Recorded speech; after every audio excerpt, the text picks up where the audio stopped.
Je suis passionné par les fleurs depuis l'enfance. Avant, je collectionnais les vraies fleurs. Et les fleurs artificielles, j'ai commencé à les travailler à partir de 20 ans. Et j'ai commencé au tout début sur des matériaux comme le papier, le tissu, les matériaux de base pour la parure florale. Et ma philosophie est née justement de la rencontre de cette matière. C'est-à-dire que la matière plastique, malheureusement, elle est présente sous toutes ses formes. Et malheureusement, elle est présente dans la nature. Je trouve que c'est une folie que l'humain ait créé un matériau qu'il a considéré à usage unique.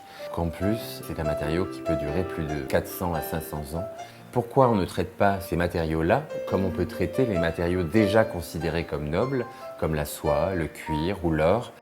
Là, donc, j'ai récupéré tout type de matériaux plastiques, donc soit le film plastique, qui est beaucoup représenté par le sac plastique, mais aussi le plastique d'emballage.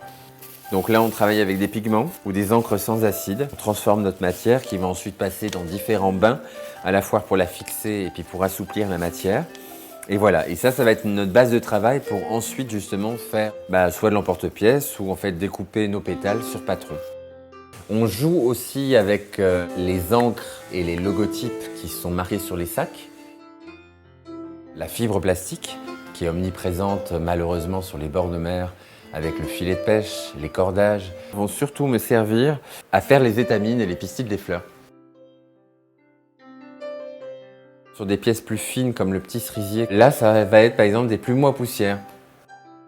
Ensuite, j'ai travaillé sur le plastique rigide, qui est le PET, qu'on trouve donc essentiellement dans les bouteilles en plastique. Voilà, qui est un matériau justement solide et en plus qui a un pouvoir technique assez incroyable et qui peut être travaillé un peu comme le verre.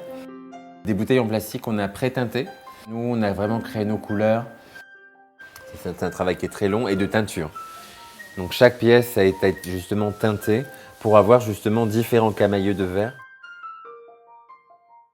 Pendant une dizaine d'années, j'ai vraiment fait une expérimentation sur la matière, notamment pour assouplir la matière, soit pour la rigidifier, pour la plisser, pour la teinter. Tout ça, il y a eu des années de recherche, justement, de trouver les bons process. Toutes ces techniques sont des techniques faites main, même pour la découpe de la matière, qu'on a pu découvrir justement sur une pièce que j'ai présentée au Grand Palais pour le Salon Révélation en mai dernier.